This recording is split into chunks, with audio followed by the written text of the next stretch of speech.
भारत और यूरोपियन संघ के बीच जिस ऐतिहासिक व्यापार समझौते को मदर ऑफ ऑल डील्स कहा जा रहा है, वह आज वैश्विक आर्थिक परिदृश्य में एक नए युग की शुरुआत करने जा रहा है।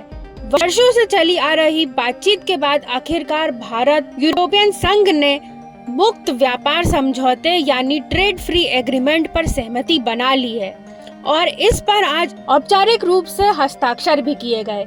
इस समझौते को इसलिए भी ऐतिहासिक माना जा रहा है क्योंकि यह भारत और यूरोप के बीच अब तक का सबसे बड़ा और व्यापक आर्थिक करार है, जिसमें वस्तुओं, सेवाओं, निवेश, तकनीक, श्रम से जुड़े कई अहम प्रावधान शामिल हैं। भारत को इस समझौते से बड़ा फायदा निर्यात के क्षेत्र में मिलेगा।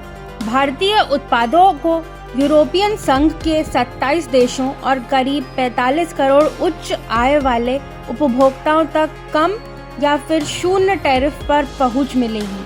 कपड़ा उद्योग में जहां भारत सिर्फ 5 से 6% हिस्सेदारी रखता था, अब वहीं FTA के बाद भारत चीन, बांग्लादेश और पाकिस्तान के बराबर प्रतिस्पर्धा में आ सकेगा।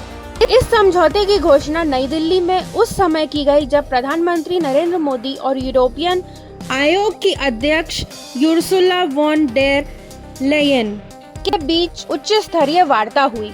दोनों नेताओं ने इसे भारत और यूरोपियन संघ के संबंधों में मील का पत्थर बताया और कहा कि यह समझौता केवल व्यापार तक सीमित नहीं है, बल्कि रणनीतिक साझेदारी को भी एक नई मजबूती देगा।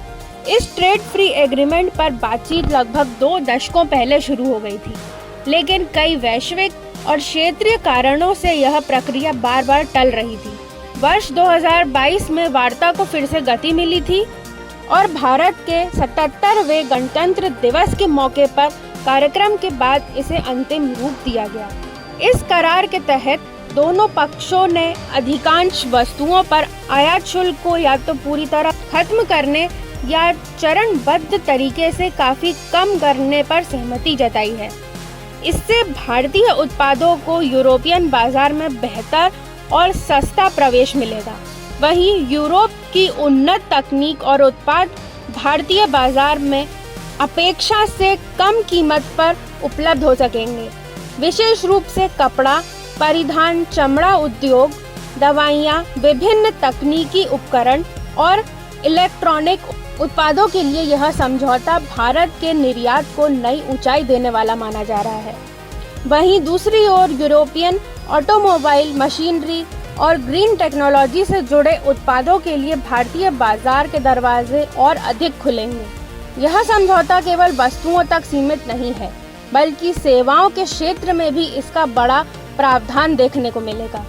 सूचना प्रौद्योगिकी, डिजिटल सेवाएं, वित्तीय सेवाएं और पेशेवर सेवाओं के क्षेत्र में भारतीय कंपनियों को यूरोप में बेहतर अवसर मिलने की उम्मीद है। इसके साथ ही छात्रों, कुशल पेशेवरों और शोधकर्ताओं की आवाजाही को आसान बनाने पर भी दोनों पक्षों में सहमति बनी है, जिससे ज्ञान और तकनीक का आदान प्रदान तेज होगा। रक्षा, स्वच्छ ऊर्जा, जलवायु परिवर्तन और सप्लाई चेन सुरक्षा जैसे क्षेत्रों में सहयोग को भी इस समझौते का अहम हिस्सा माना जा रहा है। वैश्विक स्तर पर देखा जाए तो भारत और यूरोपियन संघ मिलकर दुनिया की लगभग 1/4 अर्थव्यवस्था और करीब 2 अरब आबादी का प्रतिनिधित्व करते हैं।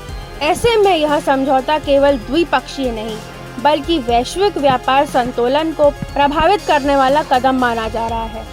विशेषज्ञों का मानना है कि इससे वैश्विक सप्लाई चेन को मजबूती मिलेगी और दुनिया को एक भरोसेमंद ऑल्टरनेटिव ट्रेडिंग हब मिलेगा। हालांकि इस बड़े समझौते को लेकर कुछ चुनौतियां और चिंताएं भी हैं। इसके बावजूद सरकार और नीति विशेषज्ञों का मानना है कि यह करार भारत की दीर्घकालिक आर्थिक रणनीति के अनुरूप है और इससे देश को वैश्विक निवेश का बड़ा केंद्र बनने में मदद मिलेगी। भारत और यूरोपियन संघ के बीच हुआ यह मदर ऑफ ऑल डील्स केवल एक व्यापार समझौता नहीं है, बल्कि आने वाले दशकों के लिए आर्थिक, रणनीतिक और वैश्विक साझेदारी की मजबूत नींव है।